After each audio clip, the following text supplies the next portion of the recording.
KBS 1라디오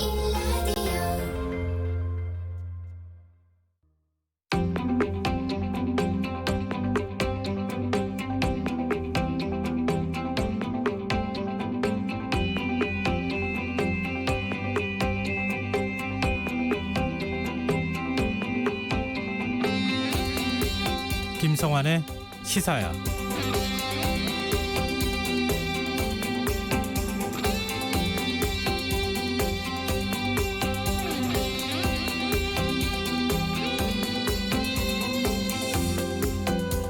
코로나19 사태가 지속되는 상황 속에서 많은 비정규직 노동자가 실직 위기에 처했다는 얘기 들어보셨을 텐데요. 오늘 그런 이야기를 뒷받침할 자료가 공개됐습니다. 시민단체 직장갑질 119가 직장인 1000명을 상대로 조사를 했는데요. 지난 6개월간 본인의 의지와 무관하게 실직한 노동자를 조사한 결과 비정규직 노동자가 정규직보다 6배 이상 많았다고 합니다. 지난주 일자리를 잃은 비정규직 노동자들이 거리 집회를 했습니다. 그 자리엔 코로나19에 집단 감염됐던 쿠팡 노동자들도 참석했는데요. 그들은 감염병에 걸리는 것도 해고를 당하는 것도 모두 비정규직 노동자라고 호소했습니다. 상황이 이렇다 보니 민주노총과 한국노총은 상대적으로 여력이 있는 사업장에서 사회연대 기금을 조성하고 그 돈을 비정규직을 지원하는 데 쓰자고 제안하기도 했는데요. 노동계와 재계가 모두 조금씩 양보해서 비정규직 문제를 풀어갔으면 하는 바람입니다. 시사평론가 김성환입니다. 존 볼턴 전 미국 백악관 국가안보보좌관의 회고록이 공개돼 논란이 일고 있는데요. 잠시 후 뉴스야에서 자세한 내용 살펴보겠습니다. 더 깊이 있게 들여다보는 인터뷰 시간에는 수도권 2차 유행이 가시화된 상황에서 코로나19 장기화에 어떻게 대비해야 하는지 전문가와 말씀 나눠보겠습니다. 김성환의 시사에는 청취자 여러분의 참여를 기다립니다. 방송 내용과 관련해 의견 있으신 분들은 문자 보내주십시오. 당첨된 분들께는 모바일 상품권 보내드릴 텐데요. 참여하실 번호는 샵 9730이고요. 짧은 문자는 50원, 긴 문자는 100원의 이용료가 부과됩니다. 콩 게시판을 통해서도 무료로 참여하실 수 있고요. KBS 1라디오 유튜브 채널을 통해서도 실시간으로 시청, 참여하실 수 있습니다. KBS 1라디오 김성환의 시사야. 그럼 지금 시작하겠습니다.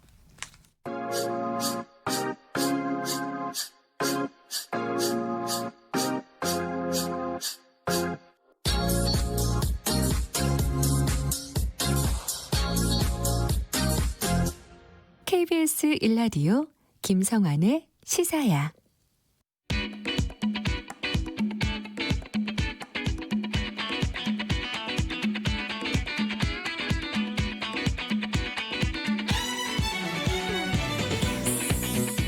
오늘 놓쳤던 뉴스 꼼꼼히 정리해드리는 뉴스야 시간입니다. 김민하 시사평론가 나오셨습니다. 안녕하세요. 안녕하세요. 네, 오늘 정말 더웠죠? 그렇죠. 이게 직업이 시사평론가인데요. 그러면 아무래도 이제 뭐 보따리 장수처럼 여기저기 가야 됩니다. 근데 가는 동안 너무 더워서 아무 생각도 나지 않는 이런 곤란한 상황을 계속 겪어야 됐습니다. 저는 바깥에 해 두는데 잠깐 나갔다가 이건 그늘은 그렇게 덥지 않았던 것 같은데 햇볕을 받으니까 뭐 푹푹 찐다는 느낌을 받았어요. 최대한 햇빛을 피해서 대중교통 또는 뭐 카페, 어느 건물 안 이런 데만 이제 골라서 다녔습니다. 더군다나 보따리 장수신데 그렇죠. 조심해야죠. 네. 건강. 시사 보따리 장수가 돼가지고 어려움이 많습니다. 같은 시사평론가예요. 그래도 네. 이제 품이 있으신 이제 대김 김성환 선생과 소김 저 김민아는 이제 좀 다르죠 아무래도. 네, 대김 되실 겁니다. 네. 감사합니다.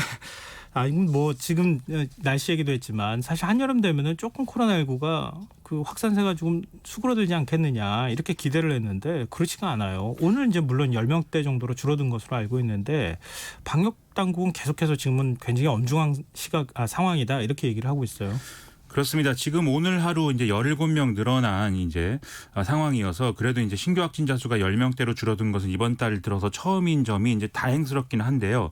하지만 방역 당국은 지난 2주 동안 지역사회의 연쇄적인 집단 감염이 계속 이어지고 있고 또 이제 수도권을 벗어난 지역으로 감염이 확산되고 있다. 이 점을 굉장히 엄중하게 보고 있습니다. 더군다나 지금 예를 들면 뭐 어업 관련 또 농업 관련 이제 서남아시아를 중심으로 한 해외 유입 환자 이런 관련성이 이제 증가를 하고 있기 때문에 네. 상당히 좀 더 추이를 좀 엄중하게 지켜보겠다라는 건데요. 그래서 이런 점들을 보면 오늘 이제 발생한 신규 확진자 현황을 세부적으로 살펴봐야 될 필요성이 있습니다. 그래서 지역사회 발생 신규 확진자가 11명이고 해외 유입이 6명 증가한 것인데 이 지역 발생 중에 서울 4명, 경기 3명 등의 수도권이 7명이고 충남 2명, 대구 전북 1명 이렇게 각각 추가가 된 것이거든요. 그래서 상당히 좀 우려되는 그런 상황이다라고 볼 수가 있겠습니다. 지금 주말을 지나면서 지금 10명대로 떨어지긴 했지만 주말에는 검사자 숫자가 조금 적었다. 이제 이런 부분을 또 우리가 감안해야 되지 않겠습니까? 그렇습니다. 네. 지난주에 한 30명하고 50명 대를 계속 유지하면서 왔다 갔다 했었던 거잖아요. 그렇죠. 이제 뭐 60명대까지 이제 간 그런 상황 속에서 상당히 우려를 우리가 하지 않을 수가 없는 그런 상황이 이어지고 있는 거죠. 근데 방역 당국은 2차 유행이 진행되고 있다 이런 진단을 내렸어요. 그렇습니다. 오늘 이제 그 정은경 중앙방역대책본부장이 수도권의 경우에 1차 유행이 한 2월, 3월에 걸쳐 4월까지 있었다고 보면 한동안 좀 줄어들었다가 5월 연휴가 지나면서 이제 2차 유행이 촉발돼서 현재까지 진행되고 있다 이렇게 얘기를 하고 있습니다. 이게 이제 의료 체계가 감당하기 어려울 정도의 어떤 폭발적인 발생을 대유행이라고 한다면 그런 대유행은 아닌데 지금 2차 지역사회 감염이 계속 유행하고 있는 상황이고 이게 앞으로도 반복될 것이다라고 좀 우려를 했는데요. 이게 앞에 말씀하신 대로 바이러스가 고온 환경에서 장시간 생존하기 어렵다는 점에서 여름이면 전파력이 떨어질 걸로 봤는데 지금 그렇지 않다는 거죠. 더군다나 실내에는 좀 냉방을 하기 때문에 이 실내에서의 사람 간 밀접 접촉을 통한 끊임없는 전파 이런 것들이 일어나고 있기 때문에 우리가 좀 더 이제 좀 경각심을 가져야 되고 특히 가을철이나 겨울철이 되면 그러면 이제 유행의 크기가 더 커질 수 있기 때문에 병상과 관련돼서 좀 확보를 한다든지 이런 준비를 계속 해야 된다라고 강조를 하고 있는 이런 상황인 겁니다. 네, 대유행이라는 표현을 쓰지는 않았지만 2차 유행이다 이렇게 얘기를 한 거죠. 대유행이라고 하기에는 그렇습니다. 환자 숫자가 아직 그 정도까지 간 것은 아니고 이게 대유행이라고 하면 말씀드렸듯이 의료 체계가 감당하기 어려운 수준까지 가야 되는 건데 네. 그렇지는 않다 이렇게 얘기를 하고 있습니다. 서울시가 일평균 신규 확진자 수가 30명을 넘으면 다시 사회적 거리두기로 돌아가겠다 이런 선언을 했어요. 그렇습니다. 오늘 이제 박원순 서울시장이 브리핑을 통해서 서울 오늘 이후 이제 서울시에서 3일간 일일 평균 신규 확진자 수가 30명을 넘거나 또는 병상 가동률이 70%에 도달하는 등의 이 공공 의료 체계에 부담이 될 정도가 된다면 종전의 사회적 거리두기로 돌아갈 수밖에 없다. 이렇게 이제 설명을 했습니다. 지금 코로나19 관련 상황이 악화해서 한 달 후에 최악의 경우에 우리나라 코로나19 신규 확진자가 하루에 한 800여 명에도 이를 수 있다라는 감염병 전문가의 우려가 있다. 이런 얘기를 하면서 이런 좀 설명을 이제 한 건데요. 네. 그래서 이게 뭐 800여 명에 이를 수도 있다라는 어떤 확정적인 뭐 사실을 얘기하다기보다는 네. 그렇기 때문에 지금부터 이제 면밀하게 검사, 추적, 치료의 어떤 과정 이런 것들을 통해서 강화를 하고 밀폐, 밀집, 밀접의 산미를 차단해야 된다. 그리고 이 성패는 시민이 얼마나 동참해 줄 것이냐에 달려 있다라고 강조를 하는 이런 설명을 지금 한 겁니다. 그리고 이제 이거와 관련해서 뭐 예를 들면은 사회적 거리두기로 이제 돌아갈 경우에 좀 큰 효과를 지금 당장은 보기 어렵기 때문에 당장 시행하는 것은 아니다라고 이제 설명을 했고 또 뭐 이것과 관련해서는 이제 학교의 등교 계약이라든지 이런 것들도 이제 강력 좀 이 면밀히 봐야 되기 때문에 좀 앞으로 경기 인천과도 긴밀히 협의를 하겠다라고 설명을 했습니다. 그만큼 현 상황이 심각하다 이렇게 바라보고 있다는 걸 좀 보여주고 있는 거 아닌가 싶은데요. 지금 코로나19 장기전에 어찌됐든 대비해야 되는 상황인데 우리가 어떤 대책을 세워야 하는지 잠시 뒤 이어지는 인터뷰 시간에 전문가와 자세한 이야기 나눠보겠습니다. 계속해서 많은 관심 부탁드립니다. 화제를 좀 바꿔보겠습니다. 북한이 4.27 판문점 선언 합의에 따라 철거했던 대남 확성기 방송시설을 다시 설치하고 있는 것으로 알려졌어요. 그렇습니다. 북한이 이제 최전방 지역에 대남 확성기 방송시설 재설치 작업이 이제 지금 하고 있다 이런 정황들이 포착이 됐다는 건데요. 최소 이제 DMZ 일대에 최소 10여 곳에 이제 재설치가 이루어지고 있다라고 이제 보입니다. 그러면 이제 그 전까지 이제 대남 전단의 어떤 대량 인쇄 그리고 이것을 살포하겠다 이런 의사를 내비쳐 왔는데 이것은 이제 판문점 선언을 이제 어떤 남측이 위반했다라는 걸 강조하기 위한 이런 행보로 이제 해석이 됐는데 네. 만약에 대남 확성기 방송시설이 재설치된다라고 한다면 그건 이제 우리에 대한 어떤 대남 심리전 이런 것들을 재개하는 것이다 이렇게 볼 수가 있는 것이거든요. 네. 그래서 사실상 이렇게 되면은 이 판문점 선언을 이제 뭐 위반하고 이제 판문점 선언 이전 상황으로 돌아가는 거에 더해서 상당히 남북 간의 군사적 긴장을 고조시키겠다. 있다라는 어떤 그런 의사를 명확히 하고 있다라고 해석을 할 수 있는 상황입니다. 일단은 확성기 방송 외에도 지금 대남 전단을 제작했다. 이제 아직 배포는 언제 어떻게 할지는 아직 구체적으로 밝히지는 않고 있지만 그런 점도 지금 강조하고 있죠. 그렇습니다. 지금 일단 대남 확성기 방송 시설을 재설치도 하고 있는 것인데 뭐 방송을 이제 재개한 것은 아닌 거죠. 일단은 네. 거기 그것과 마찬가지로 지금 계속 이제 북한이 조선중앙통신이라든지 노동신문을 통해서 뭐 대남 전단 1,200만 장 그리고 풍선 3,000개 뭐 이런 걸 준비하고 있다. 그것을 이제 뭐 군인들과 그리고 북한 주민들이 같이 이제 준비를 하고 있고 각 도와 시군 인쇄 공장에서 이 추가 인쇄를 하기 위한 준비도 뭐 하고 있다. 이렇게 계속 밝히고 있는 상황이거든요.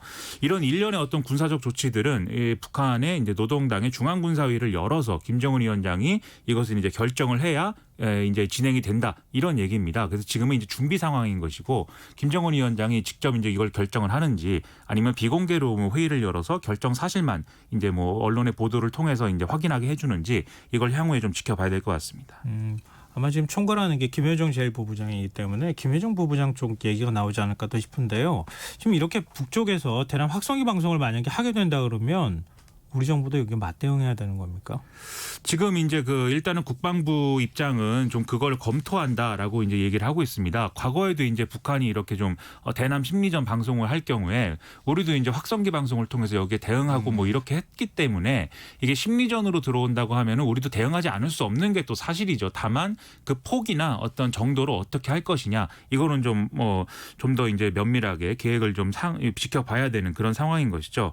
그래서 일단 통일부는 이 남북 관계 발전에 도움이 되지 않으니까 일단 대남 전단 살포 계획이나 이런 것들은 북한이 이제 중단을 해야 되고 또 우리도 대북 전단 살포를 원천 봉쇄하고 있기 때문에 북한이 이렇게 좀 갈등을 키우는 거에 대해서는 좀 이제 하지 말아라 이런 이제 메시지를 이제 좀 내놓고 있는 그런 상황이고요. 국방부도 이렇게 좀 북한이 이런 대남 전단을 통해서 어떤 군사 분계선을 넘어오는 이런 과정 속에서 혹시라도 뭐 무인기라든지 이런 걸 동원할 경우에는 우리도 대응할 수밖에 없기 때문에 그런 점에 있어서 면밀하게 감시를 하고 있는 상황이다라고 얘기를 하고 있습니다. 근데 원래 우린 뭐 탈북민 단체가 대북 전단을 뿌리겠다 이렇게 예고를 한 바가 있지 않습니까? 그거는 어떻게 되는 거예요? 지금 계속 뿌리겠다고 하는 건가요? 그렇습니다. 이제 25일 날 한국전쟁 70주년을 맞아서 대북 전단 살포를 강행하겠다라는 게 탈북민 단체인 자유북한운동연합의 이제 입장인데요. 그래서 뭐 경찰이 뭐 이걸 막는다 하더라도 밤에 뭐 숨어서 뭐 이렇게 좀 대북 전단을 살포할 수 있다. 그것은 뭐 자유롭게 할 수 있는 것이다라고 이제 주장을 하고 있는 그런 상황입니다. 다만 이제 강화도 성모도에서 쌀 페트병을 북한에 보내기로 한 탈북민 단체 큰샘이라고 있는데요. 이분들은 이제 인천시청 관계자들이 설득을 해서 이제 이 행사는 이제 전격 취소했다 이렇게 밝히고 있는 상황이고요. 지금 우려되고 있는 게 한 극우 성향 인사가 이 대북 전단 살포를 지금 굉장히 강하게 봉쇄하겠다라고 입장을 밝히고 있고 실제 실행에 나서고 있는 게 이재명 경기도지사 아니겠습니까? 네. 여기에 대해서 반발을 하고 지난주에 페이스북에다가 이재명 지사 집 근처에서 대북 전단을 날리겠다 이런 글을 올리고 해서 지금 경찰이 상당히 긴장하고 있다 이런 보도가 같이 나오고 있는 상황입니다. 쌀 페트병 북한에 보낸다고 하는 단체가 탈북민 단체 큰샘이라는 곳이잖아요. 그렇습니다. 지금 자유북한운동연합 지금 계속 대북 전단 뿌리겠다고 하는 단체인데 그 단체 박상학 대표의 동생이 운영하는 거잖아요. 그렇습니다. 이 형제들 간에 좀 얘기를 하면 안 될까 이런 생각도 좀 드는데 한편으론 서로 간의 입장이 좀 차이가 나네요. 근데 지금 경찰도 대북 전단 뿌리지 못하게 하겠다, 단속하겠다 이런 입장인 거죠. 그렇습니다. 경찰은 뭐 40여 명 규모의 뭐 태스크포스를 꾸려서 이렇게 좀 대응하겠다라는 입장인 건데요. 일단 뭐 대북 전단을 매달아서 이제 보내는 데 쓰이는 이제 그 수소 가스통이 있지 않습니까? 경기도 파주에서 이거 20개를 압수하고 대북 전단 등의 살포 활동 관련자 2명을 입건했다라고 오늘 서울지방경찰청이 이제 밝혔습니다. 그러니까 이게 중대 사안이고 접경 지역 국민의 안전과도 관련한 문제이기 때문에 경찰이 좀 적극적으로 나서겠다라는 게 이제 경찰의 입장인 거고요. 그리고 또 앞서 말씀드린 태스크포스에는 좀 수사부 인력까지 투입된 상태인데 이 대북 전단이나 쌀 등의 물자와 관련해서 살포한 내용이나 이런 것들이 단체 홈페이지에 나와 있는 것들을 지금 확인하고 있다. 그래서 지금 앞서 입건한 2명 남북교류협력법이나 해양관리법, 해양환경관리법 이런 것들의 위반 여부와 더불어서 어떤 법적 검토들을 같이 하고 있다라고 얘기를 하고 있는 상황입니다. 그리고 오늘 국회에서 국방위 업무 보고가 있는 것으로 알고 있는데 정경두 국방장관이 여기에 출석했습니까? 그렇습니다. 정경도 국방부 장관이 나와서요. 지금 뭐 현재 북한군의 동향이라든지 우리의 준비태세 이런 것들에 대해서 보고를 했는데 가장 좀 관심이 모아졌던 대목은 북한의 이 남북 공동연락사무소 폭파를 9.19 군사합의 위반으로 볼 수 있느냐 이것과 관련된 질의였습니다. 네. 일단 정경도 장관은 9.19 군사합의를 직접적으로 지금 뭐 어떤 위반한 것은 아니다라는 이제 입장을 밝혔는데요. 이 9.19 군사합의 자체는 상호의 관할 지역에서의 어떤 적대 행동 이런 것들을 금지하고 있는 것이기 때문에 남북 공동연락사무소는 우리의 좀 이제 세금이 들어간 재산이기는 하지만 북한 지역에서 이제 일어난 폭파이고 해서 9.19 이제 군사합의를 이제 좀 세부적으로 적용을 하면 거기에는 들어가지 않는다 뭐 이런 해석이었습니다. 그러니까 우리를 위협하는 군사적 행동으로 보기는 어렵다. 그렇습니다. 다만 이제 넓은 의미에서 상호 간의 어떤 적대 행위를 좀 총체적으로 이제 중단하기로 한 좀 취지가 있는 것이기 때문에 그 네. 점에서 넓게 보면 또 9.19 군사합의 위반이 아닐까라는 또 반론도 있기는 한 상황인데요. 네. 그런 점에서 이제 좀 정경도 국방부 장관의 어떤 이 입장 표명은 좀 논란이 있는 그런 상황입니다. 근데 지금 통합당은 국회 보이콧하고 있는 상황 아니에요? 국방위 참석 안 한 거죠? 그렇습니다. 뭐 국방위를 오면 안 되는 거죠, 사실. 네, 본인들은 이제 지금 뭐 국회에 복귀한 상황이 아니기 때문에 다만 이제 지금 일어나고 있는 여러 가지 현안에 대해서 뭐 얘기를 한마디도 안 할 수는 없는 것이니까요. 지금 미래통합당은 자체적으로 외교안보특별위원회라는 이 특위를 이제 구성해 놓은 상황입니다. 그래서 이 특위를 통해서 뭔가 입장을 계속 이제 얘기를 하고 있는데요. 그래서 이제 외교안보특별위에서 이제 뭐 특위의 어떤 뭐 성명도 냈는데 성명 제목이 정부는 대북 심리전을 즉각 재개할 준비를 하라. 뭐 이런 내용입니다. 그래서 이제 북한이 뭔가 대남 전단 살포도 하고 뭐 이런 것들을 하니까 우리도 여기에 대응해서 뭔가 군사적인 조치를 해야 된다. 뭐 이런 어떤 취지로 이제 보이고요. 네. 그래서 계속 이런 취지의 얘기를 하면서 뭔가 이제 정부가 북한에 대해서 좀 굴종적인 태도 이런 것들로 이 대북 정책에 접근하고 있다라는 점을 계속 비판의 목소리를 높이고 있는 그런 상황입니다. 그리고 앞서 말씀드린 정경도 국방부 장관의 이 9.19 군사합의와 북한의 남북 공동 연락사무소 폭파에 연관성은 없다라고 한 것에 대해서도 굉장히 강하게 비판을 하면서 뭐 이렇게 입장을 강하게 내고 있는 상황입니다. 민주당은 또 어떤 입장이에요? 민주당은 북쪽을 비난하는 건가요? 이 양쪽의 어떤 행태를 다 좀 자제해달라고 촉구하는 그런 이제 입장인 건데요. 이해찬 더불어민주당 대표의 경우에는 70년대에나 있었던 뭐 삐라를 서로 살포하겠다 이렇게 위협하는 거는 지금 시대에 맞지 않는 거다라고 얘기를 하면서 좀 북한도 대남전단 살포 계획을 중단할 것을 촉구하면서 지금 우리의 탈북민 단체들의 대북전단 살포 계획도 지금 중단해야 된다 이런 입장을 계속 얘기하고 있는 상황입니다. 네. 다음 뉴스로 넘어가 보겠습니다. 존 볼턴 전 미국 백악관 국가안보부 장관의 회고록 이 내용이 공개되면서 파문이 진짜 일파만파예요. 그렇습니다. 이 내용의 상당 부분이 지금 뭐 남북 관계, 이 판문점 회담 그리고 싱가포르 하노이 회담 뭐 이런 것들에 대한 얘기이기 때문에 우리 언론에서도 굉장히 많은 것들을 지금 보도를 하고 있는데요.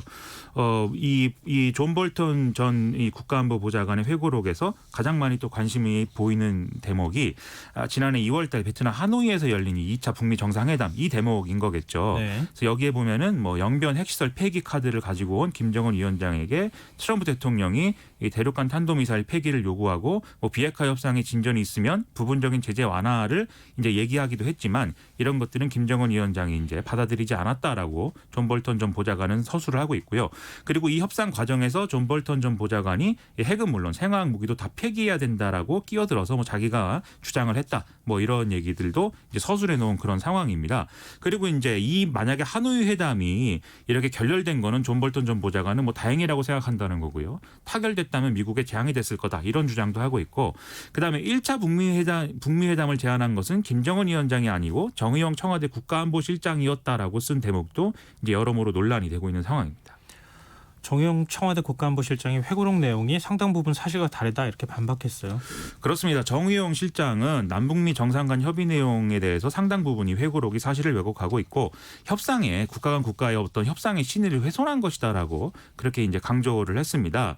아무래도 초기에는 볼턴 전 보좌관의 회고록 자체에 대해서는 청와대가 대응을 좀 자제했는데 아무래도 이 내용들이 일파만파되고 하니까 좀 공식적으로 대응할 필요가 있다라고 본 것일 텐데요. 네. 정의용 실장의 입장에서는 볼턴 볼턴 전 보좌관이 자신의 관점만으로 이제 상황을 해석을 하면서 정확한 사실을 서술하고 있지 않다. 그리고 미국 정부가 이런 사례를 좀 방지하기 위해서 조치를 취해야 된다. 이런 입장을 이제 얘기를 했고 그 내용을 미국의 이제 백악관의 국가안보회의 측에도 전달했다라고 얘기를 하고 있습니다. 그리고 볼턴 전 보좌관이 우리 정부가 북한과 미국 사이에서 일종의 뭐 이전에 표현하기로는 중재자 역할, 서로 간의 협상에 가교 역할을 하는 것 이런 노력을 했던 부분에 대해서도 상당히 안 좋게 평가를 했어요. 그렇습니다. 지난해 6월에 이제 판문점에서 남북미 3자 회동이 있었는데요. 이 존 볼턴 전 보좌관의 이제 이 회고록 내용에 따르면 원래 이제 도널드 트럼프 대통령하고 김정은 이제 북한 국무위원장 두 사람이 만나기로 한 것이고 양쪽 다 사실은 문재인 대통령이 여기에 좀 참여하는 것을 바라지 않았다. 하지만 이제 문재인 대통령과 우리 남한 정부가 굉장히 강하게 자기들도 참여하겠다고 얘기를 하면서 뭐 이렇게 필사적으로 이렇게 좀 뭔가 이렇게 참여하는 3자 대면을 하는 모습을 만들려고 하더라. 뭐 이런 내용이 이제 써 있습니다. 물론 네. 본인은 그것을 뭐 좋게 생각하지 않았다라는 거고요.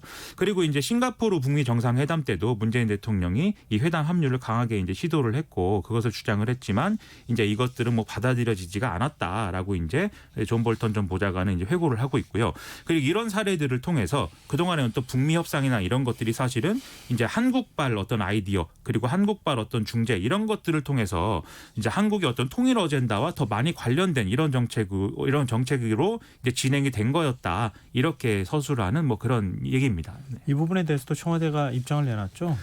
그렇습니다. 여기에 대해서 윤도한 청와대 국민소통수석이 얘기를 했는데요. 한반도 평화와 남북관계 발전에 대해서 한미 정상 간 협의를 자신의 편견을 바탕으로 왜곡한 것은 이제 부적절하다. 이렇게 이제 얘기를 했습니다. 그리고 가장 좀 문제적으로 이제 좀 다뤄진 부분이 문재인 대통령의 어떤 생각을 정신분열적이다 이렇게 표현을 한 건데요. 정신분열적이라고요? 그렇습니다. 이 무슨 얘기냐면 영변 핵시설의 해체를 하겠다. 이 북한의 입장을 비핵화, 완전한 비핵화로 가는 의미 있는 첫걸음이고 동시에 이것에 대해서 이제 단계적 접근이라든지 이런 것들을 또 미국이 또 거부할 수도 있다. 뭐 이런 얘기를 한 건데 문재인 대통령 입장에서는 북한과 미국이 양쪽의 입장차가 워낙 크니까 그것을 절충하기 위해서 이런저런 이제 얘기들을 좀 절충안의 형태로 이제 얘기를 한 것인데 네. 그것에 대해서 이제 존 볼턴 보좌관은 양측에 이제 안 맞는 입장을 서로 이제 접근시키려고 했다는 시도 자체를 그걸 이제 정신분열적이라고 표현을 한 겁니다. 그래서 여기에 대해서 청와대는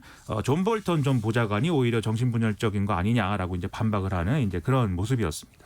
한미 방위비 분담금 협상과 관련된 얘기도 있죠. 그렇습니다. 이 트럼프 대통령이 뭐 방위비 분담금 증액을 꾸준히 주장해 왔다는 거는 뭐 익히 아는 사실인데요. 여기에 대해서 이제 트럼프 대통령이 현재 비용의 한 3-4배 정도 되는 50억 달러를 받지 못하게 될 경우에는 주한미군 철수를 어떤 이 카드로 써라 이렇게 지시를 했다고 이제 존 볼턴 전 보좌관 회고록에 나와 있다. 뭐 이런 얘기입니다. 이 50억 달러라는 기준은 뭐 국방부가 알아서 뭐 그 근거는 만들 수 있지 않겠느냐 뭐 이렇게도 트럼프 대통령은 얘기를 했다고 하는데요. 즉 뭐 방위비 액수라는 것은 일종의 고무줄이다 뭐 이런 얘기인 것이죠. 그리고 북한이 뭐 미사일을 발사를 한다든지 이런 사건이 있었을 때도 그 미사일을 발사했으니까 이제는 그러면 방위비 분담금을 더 올려달라는 압박을 더 거세게 해야 된다. 뭐 이런 주장을 하면서 계속 이제 돈을 더 많이 이제 가져오는 것에만 이제 관심을 두고 있더라. 뭐 이런 얘기였습니다.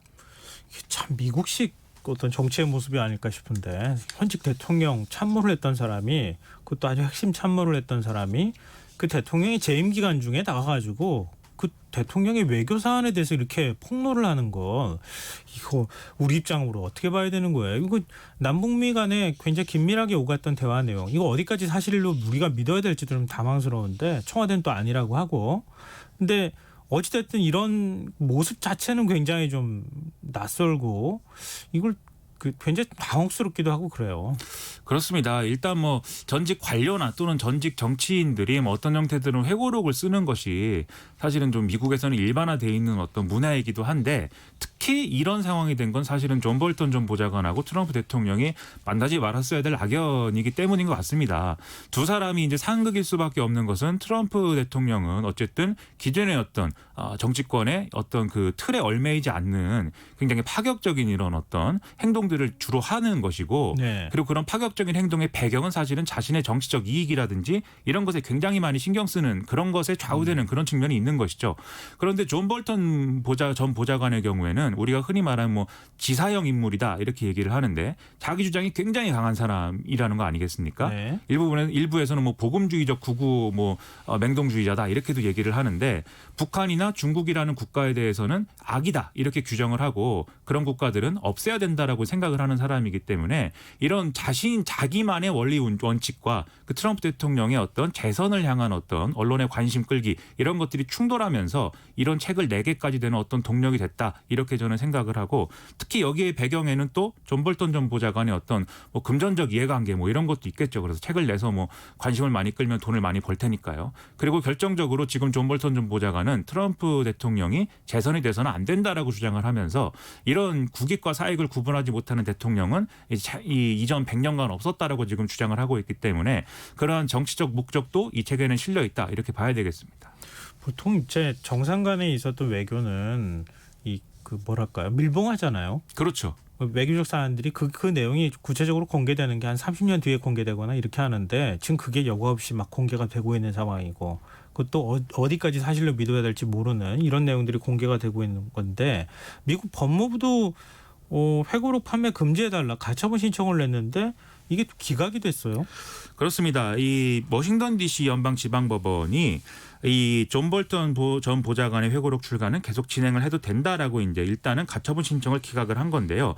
다만 그 결정을 하면서 이 책의 출간이 심각한 국가안보상의 우려를 이제 제기할 수 있다 이렇게 얘기를 했고 이 기밀 누설에 따른 회고록 수익 환수와 형사처벌 가능성은 여전히 열려 있다라고 지금 현지 언론들은 이 판사의 어떤 주장을 통해서 그런 이제 분석을 내놓고 있습니다. 그래서 이 분석을 토대로 해서 트럼프 대통령은 지금 책이 이미 나와서 많은 사람들과 이제 언론이 내용을 알고 있는데 이 존경받는 판사가 이것을 막기 위해서 할 수 있는 일은 없었을 것이다. 하지만 수익과 기밀 준수 위반에 대해서 강력하고 힘 있는 결정이 이루어졌기 때문에 이것은 뭐 나의 승리라고 볼 수 있다. 이렇게 트위터에 썼다고 합니다. 이미 언론을 통해서 회고록의 상당 부분의 내용이 다 공개가 됐기 때문에 판매 금지를 해봐야 실익이 없다. 그건 이제 기각 결정을 내린 거고 그 외에 기밀 유지와 관련되어 있는 어떤 뭐 법률 조항이라든가 이런 부분을 어긴 거라든가 손해배상 청구와 관련되어 있는 부분 그러니까 민형사와 관련되어 있는 것은 여전히 남아있다. 그런 취지로 보입니다. 네, 알겠습니다. 근데 앞으로 또 뭐가 또 공개될지 계속 추가로 나오고 있는 상황이어서 좀 지켜봐야 되겠습니다. 근데 요거는 우리가 좀 면밀히 봐야 될 것이 네. 존 볼턴 전 보좌관의 해석 그리고 느낌 그리고 생각 이런 것이 상당 부분입니다. 그래서 그 점을 염두에 두고 전체적인 팩트 자체를 뭐 바꿨다거나 팩트 자체를 왜곡한 부분이 있다. 이것과 존 볼턴 전 보좌관의 생각과 해석과 느낌이 이렇다라는 거는 다른 거거든요. 그래서 그거를 분리해서 우리가 평가하고 분리해서 대응을 해야 될 것 같습니다. 네, 알겠습니다. 지금 여러분께서는 KBS 1라디오 김성환의 시사회와 함께하고 계십니다. 계속해서 뉴스야 이어가겠습니다. 이제 정치권 소식도 좀 살펴볼까요? 미래통합당이 상임위원장을 우리가 한 곳도 가져가지 않겠다. 이런 뜻을 밝혔어요.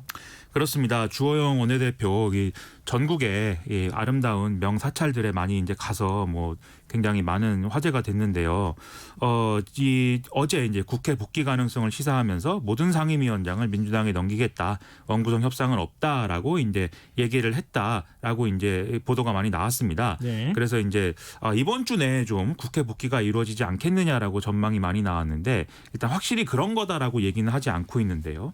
이 복귀를 하게 된다고 해서 상임위원장 배분 협상에는 참여하지 않겠다라는 게 주호영 원내대표의 입장인데 다만 야당 입장에서 상임위에 들어가서 앞으로 이제 좀 만약 국회 복귀를 하게 되면 상임위 안에서 이제 투쟁을 하겠다 뭐 이런 얘기를 하고 있습니다. 그래서 결론적으로 더불어민주당이 법사위원장을 다시 내놓지 않으면 뭐 상임위원장 배분 협상을 안 하겠다라는 입장 자체는 이제 뭐 계속 이어지고 있는 상황입니다. 그럼 김종인 비대위원장하고 주호영 원내대표하고 서로 어느 정도 교감이 있었던 거예요? 지금 이런 입장에 대해서는? 지금 이제 미래통합당에서 이제 그 김종인 비대위원장하고 그다음에 이제 김성호 원내수석 부대표 등등이 이제 주호영 원내대표를 가서 이제 설득을 좀 한 거죠. 근데 네. 설득을 하는 과정에서는 일단은 국회 복귀를 이제 방점을 찍고 설득을 했는데 그 설득의 전제는 그러면 상임위원장 배분 협상은 어떻게 할 것이냐의 문제에 있어서는 18개는 다 더불어민주당이 가져가라고 하는 게 차라리 낫겠다라는 점에 있어서 공감을 이제 이뤘다는 겁니다. 그럼 통합당의 지도부의 입장이다 이렇게 볼 수 있겠군요. 지금 상황 그렇습니다. 민주당 그러면은 민주당도 사실은 부담스럽잖아요. 그렇게 나오면. 그렇죠. 사실 18개 상임위원장을 여당이 다 하는 것은 사실 대단히 이례적인 것이고 과거에 이제 아주 오래전 일이 아닌 아주 오래전에 있었던 일이고 그 이후에 상당 기간은 그렇지 않았던 거 아니겠습니까? 그런 점에서 앞으로 이제 일어날 여러 가지 사안들에 대해서 전부 다 이제 여당 책임이고 정부 여당이 다 책임져야 된다. 이런 구도는 여전히 이제 부담스러운 거죠. 그렇기 때문에 더불어민주당은 일단은 이번 주 내에 상임위 구성을 끝내고 다음 주에 3차 추경안을 의결해야 된다라고 얘기는 하고 있지만 뭐 18개 상임위를 다 갖는 거에 대해서는 굉장히 지금 망설이고 있는 상황입니다.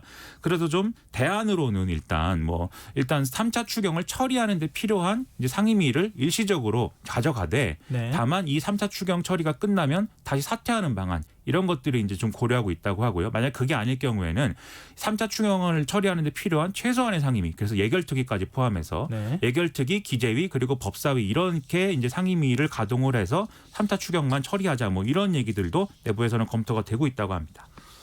진짜 3차 추경이 지금 시급한 상황이라고 하는 건 뭐 객관적으로 다 모든 분들이 동의할 것 같긴 한데 지금 국회 상황은 점점 꼬여가고 있는 것 같은데요.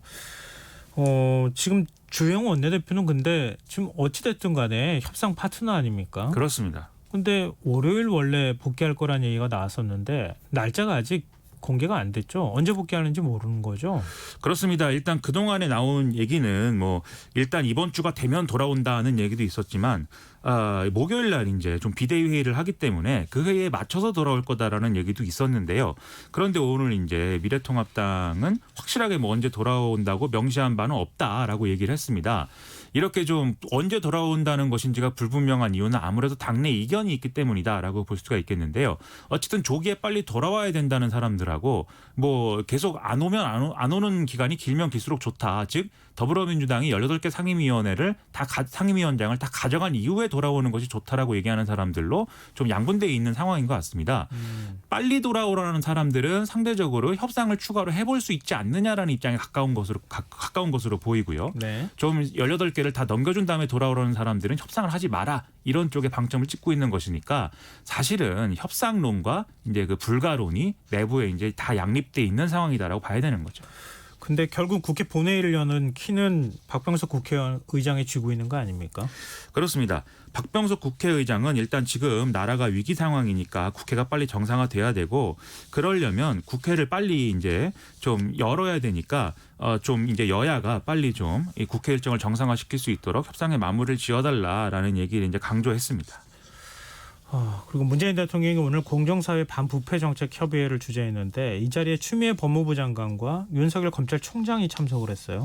그렇습니다. 문재인 대통령은 이 자리에서 지난주에 법무부와 검찰에서 동시에 인권수사를 위한 TF를 출범시켰으니까 좀 인권수사 원년을 만들겠다라는 각오대로 서로 협력하면서 과감한 개혁 방안을 마련해달라고 얘기를 했습니다. 그래서 그동안 이제 윤석열 검찰총장의 거취라든지 그다음에 지금 뭐 화제가 되고 있는 한명수 전 총리 사건 그리고 채널A 기자와의 검언유착 사건 이런 처리 방법을 둘러싸고 법무부 장관과의 충돌 이런 것들이 불거지면서 미래통합당 등에서는 대통령이 이 윤석열 검찰총장을 재신임하든지 아니면 해임하든지 둘 중에 하나를 해야 된다라고 강하게 주장하고 있는 상황 아니겠습니까?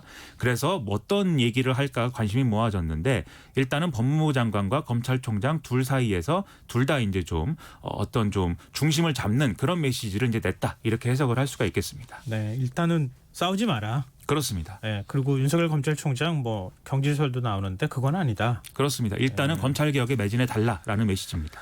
근데 고위공직자 범죄수사처가 다음 달 출범할 수 있도록 국회가 협조해달라 이런 당부도 문재인 대통령이 했죠. 그렇습니다.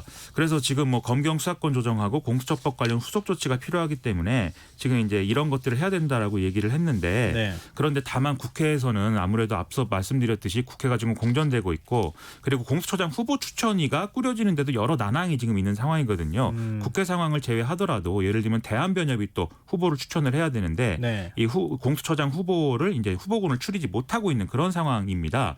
더군다나 미래통합당이 이 공수처에 대한 어떤 위헌 헌법소원을 제기한 상황인데 헌법재판소가 또 이걸 처리하는 과정에 시간이 또 걸리기 때문에 원래 계획인 7월 달에 공수처가 출범할 수 있을 것이냐 좀 의문이 많이 제기되고 있는 상황입니다. 첩첩산중입니다. 오늘 뉴스에 여기까지 하겠습니다. 지금까지 김민하 시사평론가였습니다. 고맙습니다. 고맙습니다.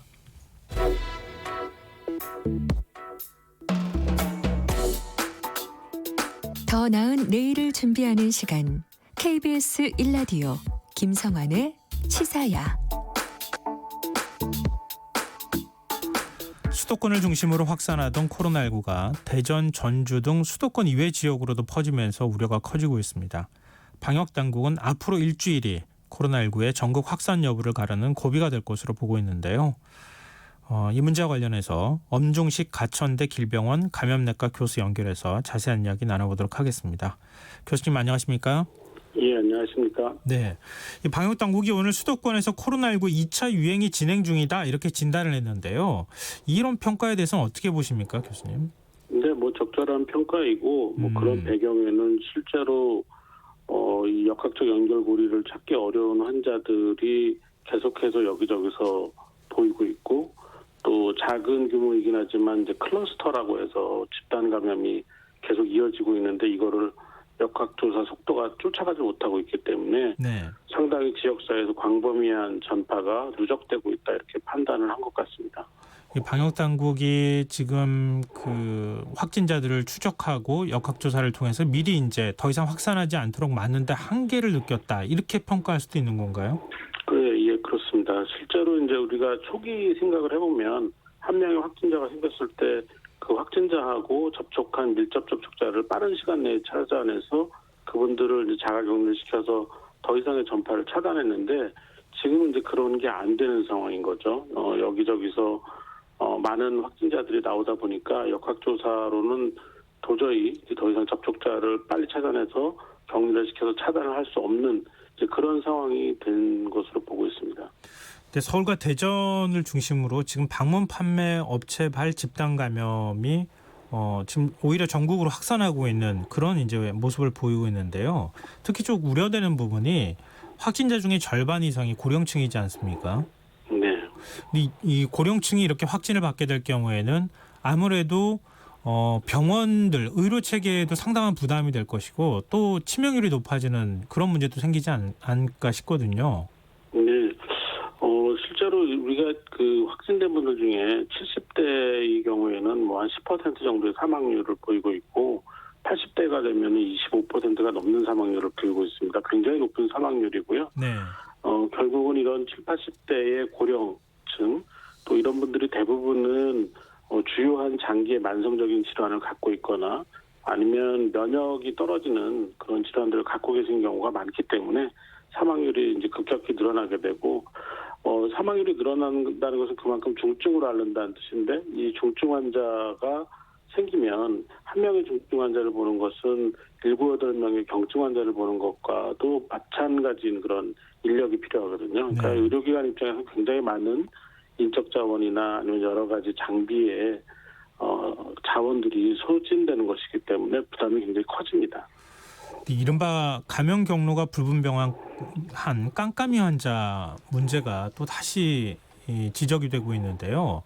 이거 어떻게 봐야 될지 모르겠어요. 사실 지금 무증상 감염이라고 우리가 얘기는 하고 있지만 검사를 했을 때 이제 확진 판정을 받는 사람 숫자가 늘고 있다고는 하는데 이미 우리 사회의 상당수가 무증상 감염인 상태로 이 코로나가 확산했을 가능성은 어떻게 보세요? 예, 어제 그 중앙임상위원회라는 곳에서 스페인의 예를 들면서 예. 실제 우리 사회에도 무증상 감염자에 의한 전파가 광범위하게 일어났기 때문에 실제 감염자 수는 10배 이상을 봐야 된다.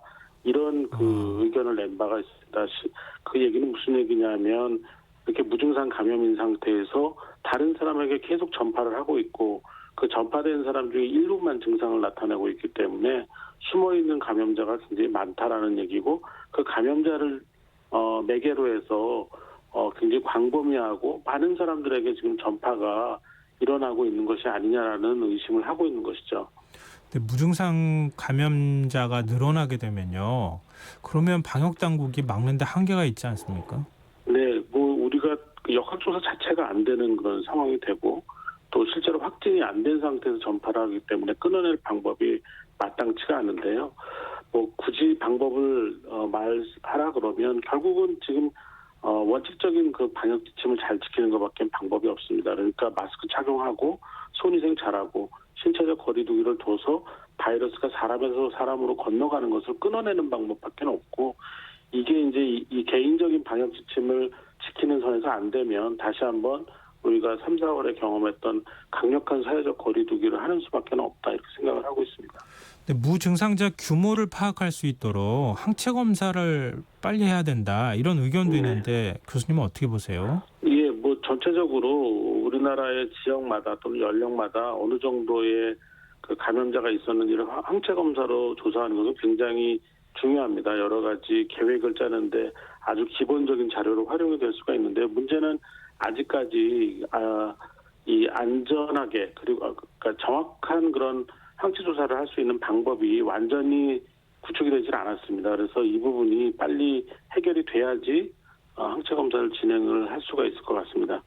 그럼 구체적으로 무증상 감염자들이 어느 정도인지 규모도 파악하고 사회적으로 지금 항체가 형성되고 있는지 아닌지도 확인할 수 있다 이런 말씀이시군요. 네, 그렇습니다. 만약에 그렇게 해서 상당수가 항체를 자기도 모르는 사이에 증상을 나타내지 않는 상태로 지나갔다고 하면은 사회적으로 항체가 많이 생겼다고 하면은 그 어떻게 평가해야 되죠? 그렇게 됐을 경우에는? 저희가 이제 그 다른 나라에서 나왔던 얘기 중에 하나가 이제 집단 면역이거든요. 예. 그러니까 전체 사회에서 한 60% 이상이 감염이 되면 그 감염된 사람들이 항체를 만들어낸 상태에서 항체가 안 만들어진 사람들로의 전파를 끊어내는 역할을 해줄 수 있다라는 그런 근거가 되는 건데요. 근데 문제는 스페인이나 스웨덴 같이 굉장히 많은 집단적인 환자들이 생긴 그런 지역 내에서도 항체 생성률이 생각보다 높지가 않습니다. 스웨덴 같은 경우는 한 4천 명 정도 사망하는 동안에 7% 정도밖에 이 항체가 생성됐다는 그런 보고가 있는 걸 보면은 굉장히 많은 그런 감염자들이 생기고 또 사망자가 생겨야지 얻어낼 수 있는 결과물이기 때문에 우리가 이제 쉽게 말하기는 어렵고요. 우리나라는 대구 경북 지역에서 많은 환자가 생겼지만 다른 나라 비교해 보면 아직 큰 유행을 겪은 나라는 아닙니다. 그래서 당연히 항체를 갖고 있는 사람들이 그렇게 많지 않을 것이다 예측이 되고 있습니다.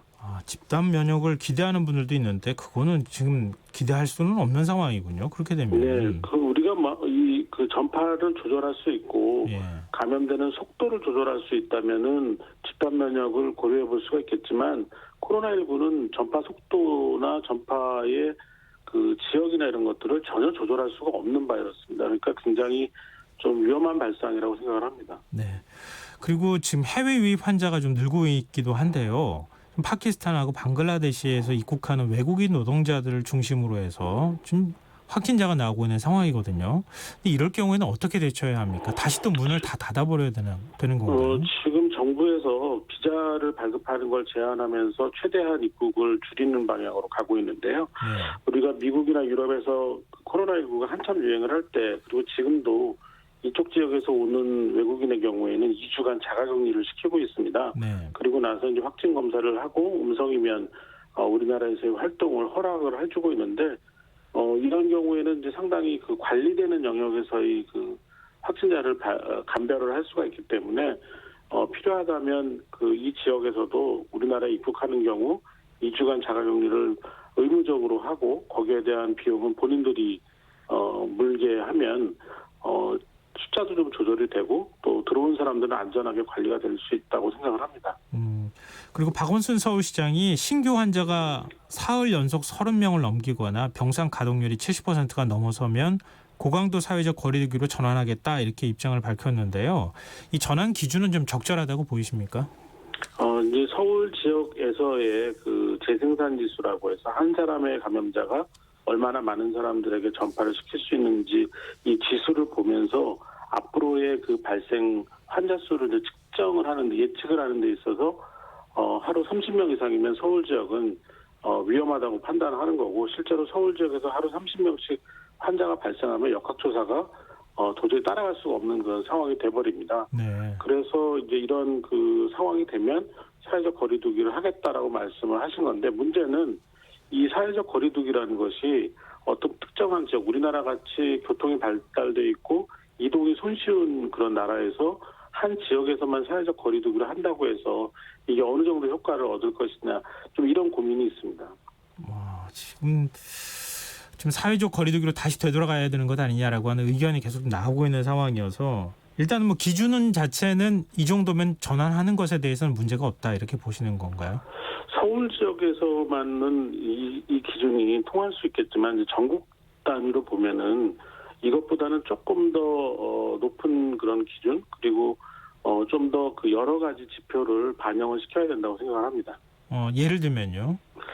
예를 들면 매일 확진자 수가 얼마나 나오는지 그리고 재생산 지수 그리고 관리되는 범위 내에 있는 환자 수가 80% 이내인지 그리고 아까 깜깜이 환자 예. 말씀하셨지만 역학적 연결고리를 빠르게 찾을 수 없는 그런 환자들이 몇 퍼센트나 나오는지 뭐 이런 것들을 다 고려를 해야 된다고 생각합니다. 네. 그리고 2차 유행을 지금 유행인 상황이다라고 방역당국에서 밝힌 바가 있지만 만약에 서울에서 하루에 100명 정도 확진자가 발생하면 지금 현재 의료 시스템이 감당하기 어렵다 이런 얘기도 나오던데요. 지금 수도권 병상 상황은 어느 정도 되는 겁니까? 지금 수도권이 이제 서울, 경기, 인천 지역에서의 코로나19를 대비해서 만든 병상은 지역마다 약간의 차이가 있지만 70-80% 정도가 차 있는 것으로 알고 있습니다. 이렇게 되면은 말씀하신 것처럼 하루 100명의 확진자가 나오는 경우에는 2, 3일이면 병상이 다 차버리는 그런 상황이 생기고 이제 그렇게 되면 실제로 중증 환자를 입원을 시키지 못하는 상황이 생기기 때문에 네. 지금 상태에서는 경증 환자를 빨리 생활치료센터로 이동을 시키고 그리고 아니면 이제 정말 안전한 그 고위험군이 아닌 환자들 같은 경우는 집에서 이제 격리를 유지한 상태를 권고를 해서 이 병상을 좀 충분히 비워둘 필요가 있습니다. 그럼 지금 재택 치료도 검토하고 있다 이런 얘기도 나오거든요. 재택 네. 치료는 어떻게 하는 거죠? 재택 치료는 사실 어떤 치료라는 그런 개념보다는 고위험군이 아닌 그러니까 면역 저하나 어떤 만성적인 질환이 없고 고령이 아닌 분들 같은 경우에는 열이 나거나 호흡기 증상이 없거나 아예 아니면 이 증상이 사라진 상태에서는 거의 중증으로 진행하는 경우가 없다라고 알려져 있거든요. 그래서 네. 이런 분들은 충분한 기간 이후에 유전자 검사나 이런 것들이 음전될 때까지 그냥 집에서 생활을 하는 거죠.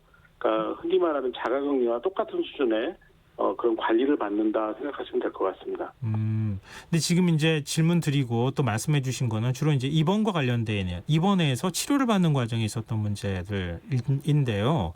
퇴원을 좀 이전보다 완치가 좀 덜 됐더라도 퇴원시키는 건 어떠냐 이런 얘기도 있거든요.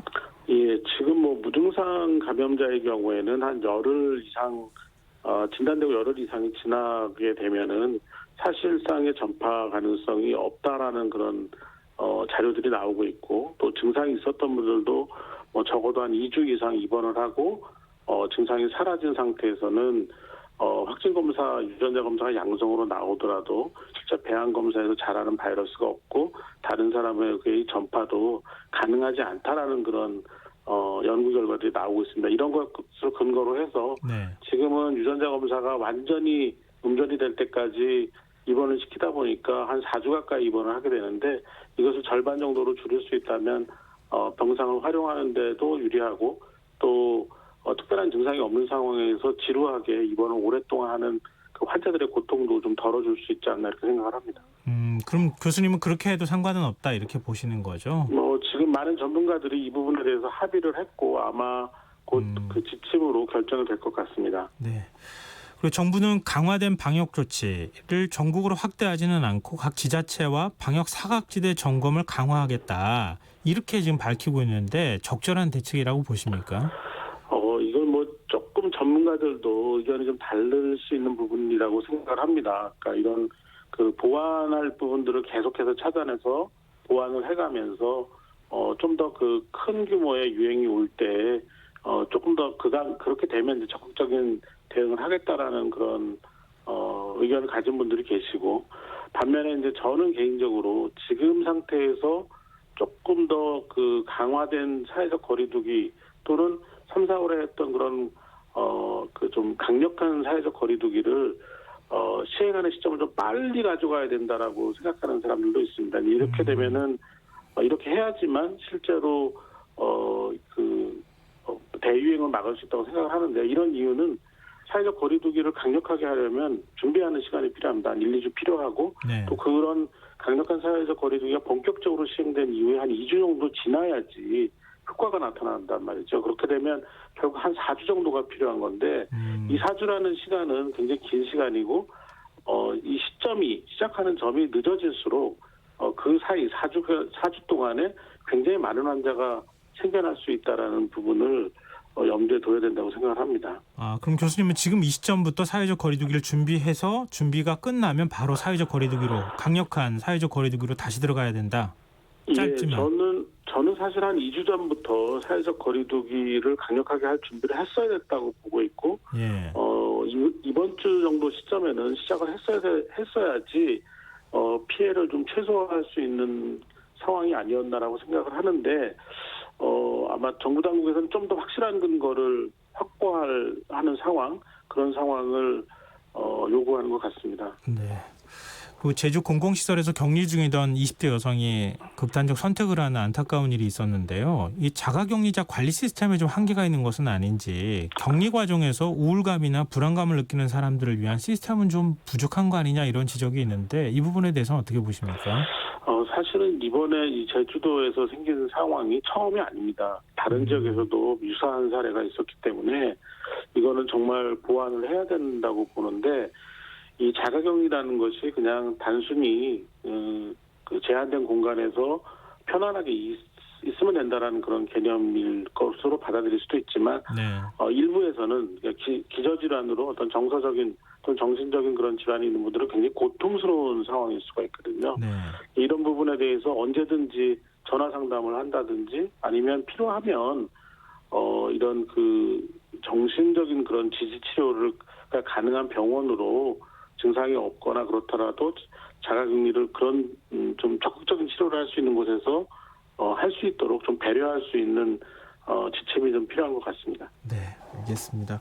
지금 교수님 말씀 듣고 난 다음에 좀 더 우리 각각 개인이라도 위생수칙 철저하게 지키고 사회적 거리두기를 조금 더 신경 써서 해야 되겠다 이런 생각이 좀 드네요.